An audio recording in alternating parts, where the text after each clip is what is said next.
Hi, Kathy again, and today I'd like to talk to you as caregivers, professional or family caregivers, about the revolving door of care: discharge, decline, readmit, repeat, rinse. In today's healthcare landscape, all these cost-cutting measures drive policies that push people, patients out of hospital, out of rehabilitation centers faster than ever before. This has been going on for decades. On paper, hospital to home, aging in place programs, they promise efficiency, comfort, and lower cost. But in reality, the combination of reduced rehab, rehabilitation access, shortened hospital stays, and trying to manage increasingly complex care at home without adequate support creates a fragile and unsustainable system. As a clinician, as an RN, I remember decades ago working in a hospital saying, my Lord, people at home used to be in the hospital. People in the hospital used to be in intensive care units, and people in our ICUs or intensive care units used to be dead. That reality has only accelerated over the past 30 years. So what is going on? Let's look at 6 areas. First, there's been cuts in the rehabilitation services, which really breaks a critical bridge. Rehabilitation facilities have long provided an essential transition from acute care, hospital care, to home health care, and private care and family. It helps patients regain strength, function, and more of the independence, especially after a longer hospital stay or serious hospital stay. Recent funding cuts and insurance limitations, however, have slashed access to these vital services. Patients are discharged before they're stable or they're unable to access the rehab at all due to insurance.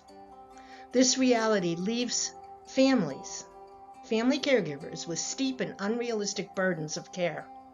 Without proper rehab, the likelihood of falls, the likelihood of complications, and readmissions rises exponentially, which is exactly that the system claims it wants to avoid, yet it causes.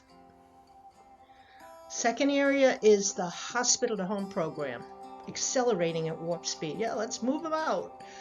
This trend of faster discharges is accelerating under a banner of efficiency. Not so much. Sending patients home sooner doesn't erase their medical needs. It simply transfers them to another environment, home, which is ill-equipped to meet them. Home health agencies that assist with complex in-home care face staffing shortages, their reimbursements tighten, and the range of services provided at home falls short, well short of what high acuity or sicker patients need. Nurses and aides and therapists are spread thinner than ever, so it's the family caregiver, once again, often with no medical background, who is expected to pick up this slack. Number 3, as we mentioned, higher acuity at home. Acuity is the level of sickness or how sick someone is. It is, in many times, well beyond what families can manage, and we see this across the spectrum. I'll get to some of it a little bit later. You know, today's home settings, and I've been in and out of hundreds of them, resemble miniature ICUs or intensive care units. Families are asked to manage IV medications, wound care, ventilators, complex medication regimens with minimal training or ongoing support, and this is not aging in place. It is shifting clinical responsibility onto people who are already stretched thin emotionally, financially, physically. And I don't have to tell you, as a caregiver, the result: burnout, unsafe care, and revolving doors in and out of the hospital. The next area is the myth of cost savings. Please, I could do hundreds of videos just on this alone. Policy leaders justify changes as cost-saving strategies nowhere near reality. These savings are an illusion. Readmission rates climb when patients are discharged too early or without rehabilitation. Emergency room visits surge because realistically, caregivers can't manage this level or this complexity of care. The hidden cost of the burnout itself goes beyond the care to lost work hours, stress-related illnesses, and maybe even a hospitalization themselves. But these are really calculated in that, oh, look at all we're saving, but they're enormous. So what looks like savings on one budget line actually creates multiple expenses elsewhere. Number 5, the bigger problem. We as a society treat aging as a disease. Underlying these systemic issues we just went through, there is a deeper cultural flaw. The tendency to see and treat aging as a medical problem to be fixed rather than a natural life process, right, to be supported. Every symptom is approached as a clinical issue, requiring an intervention, requiring a drug, or requiring a procedure. This approach just strips older adults, elders of independence and reinforces dependence and creates this treadmill of care that does nothing to improve quality of life or conserve resources. Nothing. True reform has to start with a shift in mindset. Recognize that aging is not a pathology. It's not pathology. It's not a disease. I'm not denying that medical treatment is vital in many circumstances, but it cannot be the only lens through which we view older people. We have to support resilience, independence, and source communities and the resources that are in them as equally essential.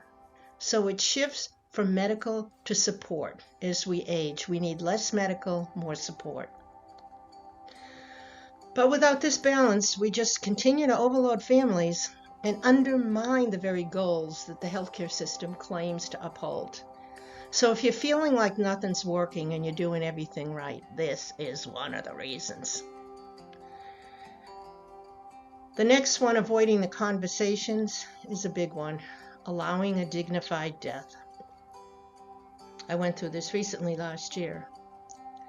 A crucial, often avoided dimension of this crisis is our own cultural and clinical reluctance to talk about death and dying.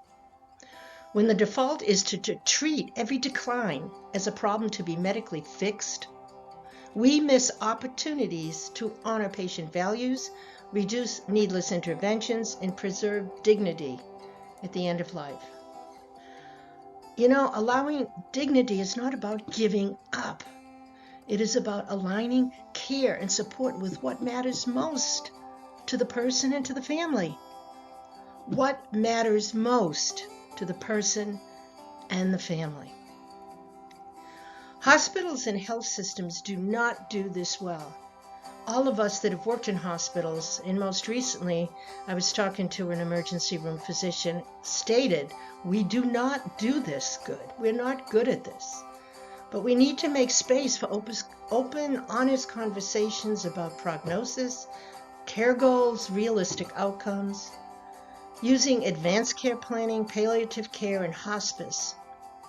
These are evidence-based approaches that do improve quality of life and support these transitions while reducing unwanted aggressive treatments. And in this way is one way to lower cost.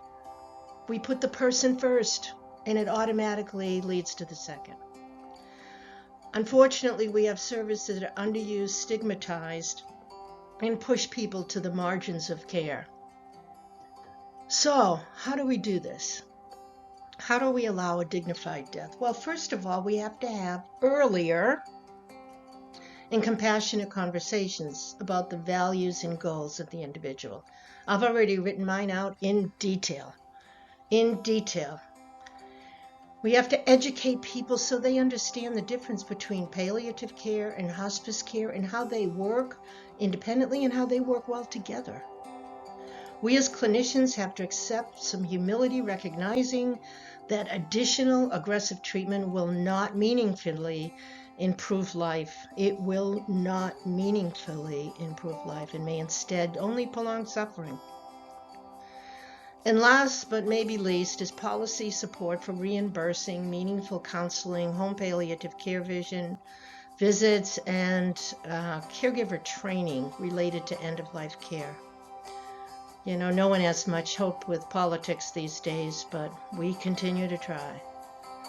When we normalize dying as a natural part of life's arc and provide services needed for peaceful, symptom-managed end, we relieve families from impossible medical responsibilities and prevent many of these unwanted and unneeded readmissions that are driven by futile medical interventions. So dignity in dying is both a humane goal and a necessary piece for our sustainable system. So there are 6 areas of the revolving door. So where do we go from here? Well, in my opinion, after 50 plus years in the industry, we have to restore access to rehabilitation as a critical bridge. It's not an expendable luxury. It's a critical bridge to improve function, to improve independence. We have to redesign the hospital-to-home programs to ensure that patients and families are able to provide this care before discharge. They are the 24/7 support. And we have to do a better job of identifying who can and who cannot. We need to invest in caregiver support and training as an integral, not optional component of care. This is why I run support groups and run caregiver retreats. And then, next, embed a palliative care approach as a standard option for patients that are appropriate and reimburse these services and not take them away. You know, as we rethink aging itself, moving from a disease-fixed or focused model to one that prioritizes independence and sustainable support, we're just going to continue in this muck and mire. We know what to do. We have clinicians that know what to do. We have people who have been doing it for years. And until we stop seeing older adults as a collection of medical problems and start seeing them as people living a natural cycle of life, we remain stuck in this ever-ending way of cuts, chaos, and false savings. So thank you for taking time. Hopefully, if you found this helpful, share it, subscribe. There'll be many more videos like this. And I hope you have a great day.